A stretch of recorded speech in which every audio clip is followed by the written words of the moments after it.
কিষান, আজকে এমন একটা গ্রামে এসেছি এবং এমন এক কৃষক বন্ধু আপনাকে দেখাবো যেখানে দীর্ঘদিন ধরে আজকে স্মার্ট ভ্যালুর প্রোডাক্টস, এগ্রিকালচারাল প্রোডাক্টস ব্যবহার করে চলেছেন। তো সেই পার্সোনার সঙ্গে আমি আপনাদেরকে পরিচয় করাবো। আসুন একটু পরিচয় করে নিন। বিশেষ করে পরিচয় বলুন। ধানের উপরে ইনি চাষ হ্যাঁ। করেন। আপনারা একটু পরিচয় বলুন, নাম দিয়ে আপনার ঠিকানা দিয়ে।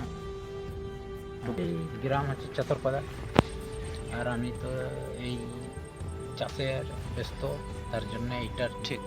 আপনার কি নাম? চরণ হাসদা। চরণ হাসদা। তো আপনি কতদিন ধরে চাষবাস করছেন, চাষবাসের সঙ্গে যুক্ত আছেন? 20-25 বছর প্রায়। 20-25 বছর। তাহলে আপনার একটা অভিজ্ঞতা আছে এই রাসায়নিক সার দিয়ে চাষবাস করার? হ্যাঁ হ্যাঁ। রাসায়নিক সার দিয়ে চাষবাস করার অভিজ্ঞতা আছে। তাহলে ওই জায়গা থেকে আজকে এখন পুরোটাই স্মার্ট ভ্যালুর প্রোডাক্ট নিয়ে আপনি চাষবাস করেন, হ্যাঁ তাই নয় কি? হ্যাঁ। চাষবাস করেন কতদিন ধরে চাষবাস করছেন স্মার্ট ভ্যালুর প্রোডাক্ট দিয়ে? এই 20-25 বছর। না, আমাদের স্মার্ট ভ্যালুর প্রোডাক্টস এই যে দাদার কাছ থেকে নেন, এটা হইলো প্রায় 10-12 বছর। 10-12 বছর চাষবাস করছেন। হ্যাঁ।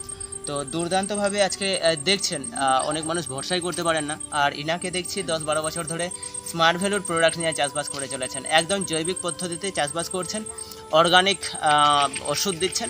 তো সেই জায়গা থেকে আপনার লাভ কেমন?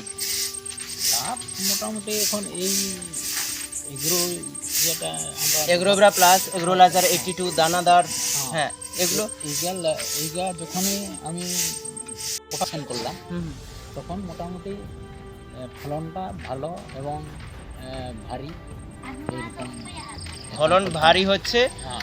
আর পোকার দিক থেকে কেমন কি বলবেন, মানে সাইড এফেক্ট দিক থেকে কি বলবেন? সাইডের দিক থেকে কি বলবো, সাইড এফেক্ট যেমন করে কোনো রাসায়নিক ওষুধ মাটি নষ্ট হয়ে যায়, হ্যাঁ বা এটা ফলন বেশি দিন টিকসই হয় না, এরকম হয় না? হ্যাঁ যেমন ধরুন আজকে ফসল তুললাম, কালকে কিন্তু নষ্ট হয়ে যাবে, কালকে থাকতে পারে না, কালকে পচা হয়ে যায়, এরকম হয় না? হ্যাঁ হ্যাঁ। এরকম হয়ে যায়। তো এই জায়গা থেকে এই যে সবজিগুলো চাষ করেন বা এই যে ফসলগুলো চাষ করেন, এটা কেমন এফেক্ট আপনার কাছে? এইগা মোটামুটি ভালো। ভালো। অন্যান্য রাসায়নিকের থেকে কি বলবেন, অন্যান্য রাসায়নিক থেকে কেমন এটা? অন্য আদার সার থেকে, অন্যান্য সার থেকে? অন্য সার থেকে এগুলো যত আবার মেরেছি তত মোটামুটি গাছ মোটামুটি আমার পচা ফলনটা আসছে না। আচ্ছা যেটা ধানের যে রোগটা হ্যাঁ। খোলা পচা যেটাকে বলা হয়। পচা আসছে। আচ্ছা। আর অন্যান্য রোগ? আর অন্যান্য রোগে তো আর সেরকম দেখায় নাই। তো সেই রাসায়নিক সার দিয়ে যেটা ইয়ে করলাম, তখন আমি প্রোটেকশন করে দেখলাম যে অটোমেটিক ধানের ইয়ে কালারটা মানে সেই সোনালি ঝিঞ্জিরা হয়ে যাচ্ছে রাসায়নিক সার দিলে? হ্যাঁ।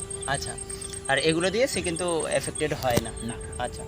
আপনি এখানে কতজন চাষ করেন, এইসব প্রোডাক্ট দিয়ে কতজন চাষ করে আপনাদের গ্রামে? আপনি তো জানেন। চাষ করেন তো এখানে তো চাষি তো অনেকে, কিন্তু ব্যবহার উপরে নির্ভর। আচ্ছা আচ্ছা, মানে সেটা করে না, হ্যাঁ আপনি এখানে চাষবাস করছেন? হ্যাঁ। হ্যাঁ, ঠিক। তো আপনার পাশাপাশি যে মানুষগুলো আছে তারা তো চাষ করে না এটা দিয়ে? এটা দিয়ে চাষ করে না, কিন্তু আমার বিলটা দেখলে ওরা বলে কীটা লাগাইছেন। আচ্ছা, আপনাকে জিজ্ঞেস করি? হ্যাঁ। আচ্ছা আচ্ছা, তখন আপনি কি বলেন? আমি বলি এই ওষুধ লাগাচ্ছি। আচ্ছা আচ্ছা। তারপর ওরা তো তদন্ত করে দেখে না, তো ওরা সে সার দোকান যায় বলে এরকম ওখান থেকে এরকম। পায় না, হ্যাঁ, ওখান থেকে তো পায় না। হ্যাঁ। তখন ও অন্য ইয়েটা সেই হিসাবে দিয়ে দেয়।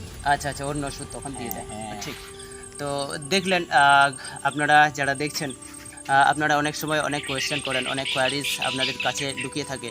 তো সেই জায়গা থেকে আজকে এনাকে দেখলাম 10 বছর ধরে এই রাসায়নিক বাদ দিয়ে আজকে স্মার্ট ভ্যালুর প্রোডাক্টস পুরোপুরি অর্গানিকভাবে চাষবাস করছেন। তো আমি আপনাদেরকে এটা বলবো, আমি স্মার্ট ভ্যালুর এক অ্যাসোসিয়েট এবং আমি আমার দলবল নিয়ে আমি স্মার্ট ভ্যালুর প্রোডাক্ট আমি মানুষের কাছে পৌঁছে দিই। এবং যারা আপনারা চাষবাস করছেন, ডেফিনেটলি এই ভিডিও যদি আপনারা দেখে থাকেন, আপনারাও এই ওষুধ দিয়ে আমাদের জৈবিক প্রোডাক্টস দিয়ে আপনারা চাষবাস করুন, ডেফিনেটলি আপনারাও একটা ভালো রেজাল্ট পেতে পারবেন। তো আপনারা ভালোভাবে চাষবাস করুন। জয় জওয়ান, জয় কিষান। ধন্যবাদ।